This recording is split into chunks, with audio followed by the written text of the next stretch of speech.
você tem um amigo e não falar de Jesus para ele, e uma hora para outra você recebeu uma carta dessa aí, e eu creio que deve ser pior do que sair a agonia dele, né? E hoje a gente tem a prova, a gente foi panfletar lá no calçadão lá entregar o parado pregatório. Não tem gente que aceita numa boa, tem uns que falam, sai daqui, não quero não. Mas graças a Deus eu ofereci com um rapaz, ele falou, não, obrigado, eu já peguei. É mentira, ele não pegou, né? Mas aí eu encontrei ele de novo e ele estava falando com a esposa dele do papel. Aí eu falei, é esse papel que você está falando? Ele é, eu falei, você quer um? Ele falou, não. Eu falei, só nem então. Aí ele leu o papel, a esposa dele, eu quero um. Ele dá um aqui para mim também. Sabe? Então, se você tiver condições e puder falar de Deus para um amigo, um parente que não é crente, faça, gente, porque se o seu nome não estiver escrito no livro da vida, o corpo vai comer. Vai ser feio. Eu queria fazer umas perguntas sobre o inferno. Alguém tem alguma pergunta para fazer? Alguém? Então vou ser rápido direto. Pega o microfone para mim, rapaz. Qual o senhor quer sentar ali em cima? Não, pode ser. Pode ser? Peraí. Começando. Quando é que os pecadores serão lançados no fogo do inferno? Bom, primeiro é importante dizer o seguinte: o diabo nunca foi para o inferno, tá? Isso é importante saber. E o diabo hoje também não está no inferno. A Bíblia não diz nada disso. A Bíblia diz que o diabo ele habita na potestade do ar. Existem 3 céus: Euranos, Eporanos e Mesoranos. Euranos o primeiro céu, Mesoranos o segundo céu, o céu dos anjos, e Eporanos o céu dos céus, que é o céu de Deus. Hoje ele habita no primeiro céu, conhecido também como céu estelar, e juntamente com a sua 1/3 parte dos anjos, eles ministram sobre a terra e promovem todas as suas estratégias. Outra coisa importante lembrar é que o diabo não tem poder e o diabo também não tem força. Se você ouvir uma pregação que diz qualquer coisa diferente disso, é becerol e água com açúcar. Aonde está o poder e a força do diabo? Está em nós, nas nossas escolhas, na sua decisão. Já viu uma palavra chamada legalidade? Quando você dá legalidade, permissão. Só um minutinho, fala de pé aqui virado para lá para o pessoal. Quando você dá legalidade para o diabo, permissões. E o que é interessante é que as permissões são pequenas permissões ou concessões que nós damos todos os dias para que ele possa atuar. Quem abre a porta para o diabo entrar somos nós. Aí está o poder dele, a força dele. Colossenses 2, 20 e 21 diz que Jesus despojou os principados e potestades. Tá? Então ninguém está no inferno. O inferno vai ser inaugurado ainda. Diz o Apocalipse que Deus vai lançar no inferno o diabo, seus anjos e todas aquelas pessoas que foram rebeldes, que andaram na contramão. Nós temos na Bíblia 5 listas de quem não vai entrar no reino de Deus. Tanto que uma das minhas pregações aqui, acho que tem 2 domingos, eu disse o que é o céu, quem vai para o céu, o que é o inferno e quem vai para o inferno. Outra coisa importante: o inferno vai ser um lugar literal, onde as pessoas não vão ter tempo de escrever carta, porque lá haverá apenas gemido e ranger de dentes, diz a Bíblia, tá? As pessoas que vão ressuscitar no dia do trono branco, elas vão ressuscitar em corpo literal. E a semelhança de nós, eles vão ter corpo bidimensional. O corpo de Jesus era um corpo bidimensional. Por quê? Porque Jesus, quando ressuscita, ele come peixe, e as marcas da sua ferida ainda estão no corpo dele. E Timóteo diz, Paulo escrevendo a Timóteo, diz que Jesus preserva ainda aquela natureza semelhante a dos homens que ele vê aqui na terra, pois a Bíblia diz que é o só mediador entre Deus e os homens, Jesus Cristo, o homem. Não sei se respondi a pergunta aí do inferno. Tá bom, tá respondido? Tá. Quão grande e quão quente será o fogo do inferno? Bom, uma coisa importante também entender sobre o inferno, que as pessoas no inferno viverão distantes uma da outra. e principalmente distantes de Deus. Então, se fosse para darmos uma definição de inferno, a melhor definição seria a ausência absoluta de Deus, e céu seria a presença absoluta de Deus. Então, no céu nós estaremos perto uns dos outros, tá? E tira aquela ideia também da tua cabeça que lá no céu a gente só vai ficar cantando também, isso é bobagem, né?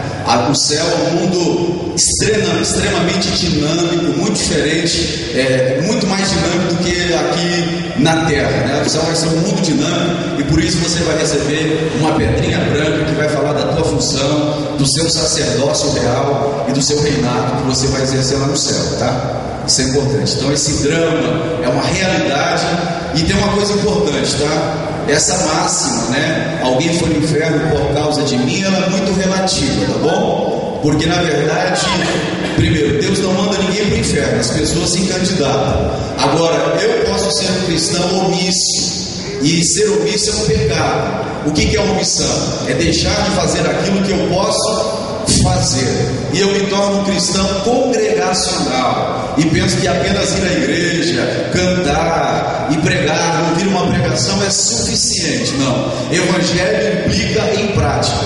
Moody disse: pregue muito mais em prática do que em palavras. Talvez o seu comportamento está levando alguém ao erro e consequentemente ao inferno. Amém. Tem essa perguntinha aqui: qual é o verdadeiro propósito de Deus em relação ao inferno? Bom, primeiro que Deus não queria que ninguém fosse para o inferno, tá? Eu disse anteriormente, as pessoas se candidatam para ir para o inferno. O inferno é uma realidade eterna, porque existem algumas seitas religiosas que entendem que haverá uma restauração final, Deus será tudo em todos serão salvos, mas a melhor forma de responsabilizar foi Deus criando o inferno.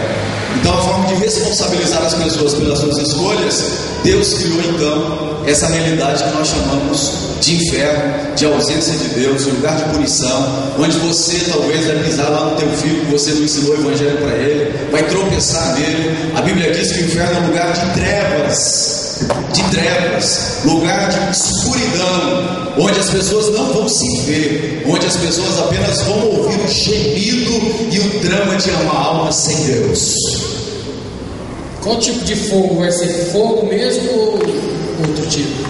No grego existem algumas palavras para fogo, e o fogo do inferno vai ser esse fogo que é produzido aqui na terra pelo oxigênio. Não, o fogo do inferno é o mesmo fogo com a palavra grega que os gregos usavam para falar o fogo, que é o fogo produzido pela ira, né? A ira de Deus. A mesma ira que estava sobre nós antes da cruz é a mesma ira que vai estar sobre aqueles que rejeitaram a mensagem da cruz. Então esse fogo é semelhante a esse da terra, porém não é igual, porque o combustível que alimenta esse fogo é a ira de Deus sobre a vida dos filhos da ira. A última: depois do arrebatamento, quem ficar vai ter uma segunda chance? Vocês acham?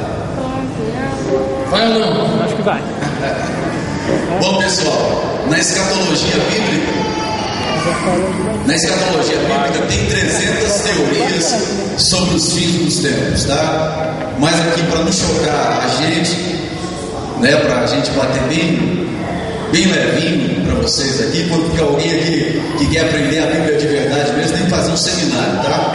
Você vai estudar lá no seminário, você vai fazer 4 anos de teologia, aí tem lá uma matéria chamada teologia sistemática, e dentro dessa matéria tem uma disciplina chamada escatologia, que é a doutrina das últimas coisas.